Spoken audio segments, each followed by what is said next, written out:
नमस्कार, मैं हूं डॉक्टर विश्रुति शर्मा और आज हम बात करेंगे एचआईवी और उसकी स्टेजिंग के बारे में। तो ये वीडियो थोड़ा सा लंबा होगा।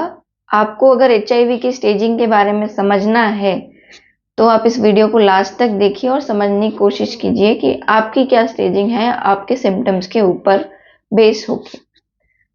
जनरली क्या किया जाता है कि जो एचआईवी होता है उसको स्टेजेस और कैटेगरीज दो तरह से डिवाइड किया जाता है।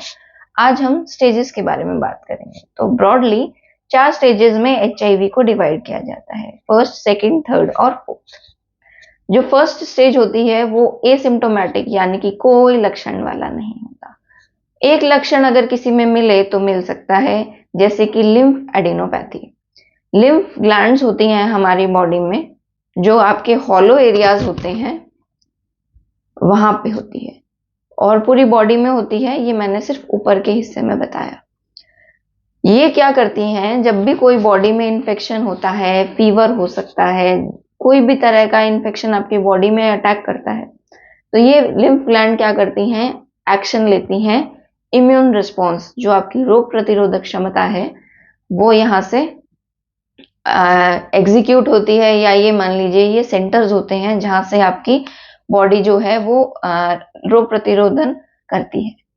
ये क्या करते हैं, जब भी कोई इन्फेक्शन होता है, इनको ज्यादा काम करना पड़ता है या इनमें इन्फेक्शन हो जाता है, तो ये क्या करते हैं, स्वेल हो जाते हैं। आप ऐसे हाथ लगा के देखेंगे तो कईयों में फील भी होता है, और अगर किसी की साइज बढ़ जाए लिम्फ ग्लैंड्स का तो बाहर स्वेलिंग के रूप में भी दिखती है, नहीं तो अंदर पैल्पेट हो जाती है। ये फर्स्ट स्टेज में मिलता है। सेकेंड स्टेज में क्या मिलता है, आपका बॉडी वेट जो है उसका 10% से कम बॉडी लॉस वेट जो है वो लॉस होता है। मान लीजिए अगर आपका वेट है 70 केजी, तो आपका वेट लॉस जो होगा वो 7 किलो से कम होगा 1 महीने में। इसके अलावा और क्या हो सकता है, बैक्टीरियल इन्फेक्शन हो सकते हैं, एंगुलर किलाइटिस हो सकता है। किलाइटिस एक तरह का होठों से संबंधित रोग होता है, जिसमें आपके जो होठों के एंगल्स होते हैं ये थोड़े तीखे हो जाते हैं, थोड़े एंगुलर यानी नुकीले हो जाते हैं। तो इससे ये एक बीमारी विटामिन की कमी से भी होती है। ये एचआईवी के सेकेंड स्टेज में भी आती है। इसके अलावा आपके थर्ड स्टेज में क्या हो सकता है, आपके थर्ड स्टेज में क्या होगा कि आपका जो वेट सेकेंड स्टेज में 10% से कम लॉस हो रहा था, वो 10% से ज्यादा, यानी जो मैंने एग्जांपल दिया 70 किलो, तो 7 किलो से ज्यादा आपका वेट लॉस हो रहा है। ये थर्ड स्टेज में आता है। 37.5 डिग्री सेल्सियस से ज्यादा का फीवर आपको 1 महीने से लगातार बना रहा है तो आपको एचआईवी हो सकता है। 1 महीने से ज्यादा आपको डायरिया रह रहा है तो आपको एचआईवी हो सकता है। आप अपना टेस्ट करवाइए। ये थर्ड स्टेज में आता है। इसके अलावा पल्मोनरी टीबी, या जिसको जनरली हम फेफड़ों का टीबी भी कहते हैं, ये भी इसी में आता है।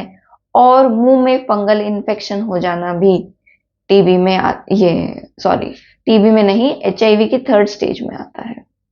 फंगल इन्फेक्शन जो थर्ड स्टेज में होता है, ये फोर्थ स्टेज में बढ़ के आपके श्वास नली, आहार नली और फेफड़ों में पहुंच जाता है।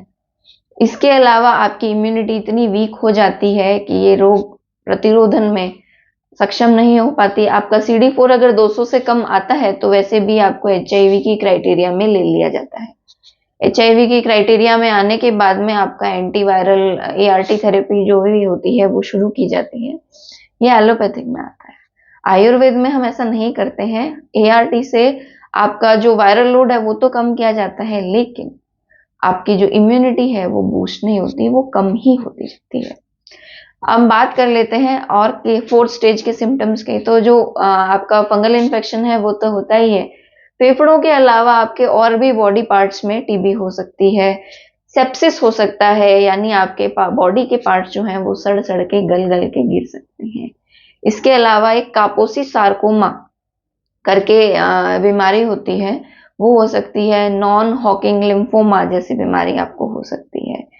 और भी जैसे इसके अलावा जो कभी भी आपके हो सकते हैं, ज्यादातर सेकंड स्टेज में मिलते हैं। एक होता है सिबोरिक डर्मेटाइटिस, जो आपके डर्मेटाइटिस यानी कि जो स्किन होती है आपकी, वहां पे इन्फेक्शन होता है। स्किन के अंदर आपके स्वेट ग्लैंड्स होते हैं जो जहाँ से आपको पसीना आता है वो ग्लैंड्स होती हैं, उनके अंदर इन्फेक्शन हो जाता है, उनमें इन्फेक्शन होने के साथ साथ वहाँ पे डिपोजिशन आ जाती है, तो वो फूल जाती हैं, वहाँ पे डर्मेटाइटिस फुंसी जैसा हो जाता है। स्वेट ग्लैंड्स के साथ साथ ही आपके ऑयल ग्लैंड्स भी होती हैं बॉडी में।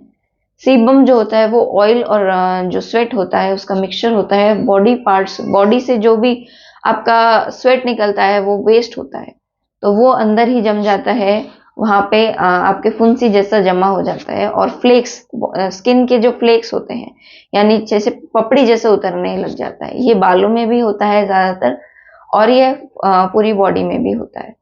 फिंगर नेल का जो इन्फेक्शन होता है, फंगल इन्फेक्शन, जो आपके नाखून होते हैं वहां पे फंगल इन्फेक्शन होना एचआईवी की तरफ इंडिकेट करता है।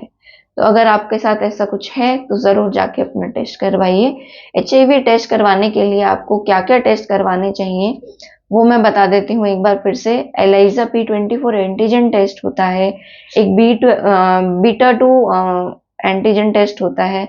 ये ज्यादातर मेनली होता है वेस्टर्न ब्लॉट टेक्निक करते हैं, पर एलाइजा P24 जो एंटीजन होता है ये मार्कर होता है जो एचआईवी कंफर्म करता है। एचआईवी भी दो तरह के होते हैं, एचआईवी 1 और 2।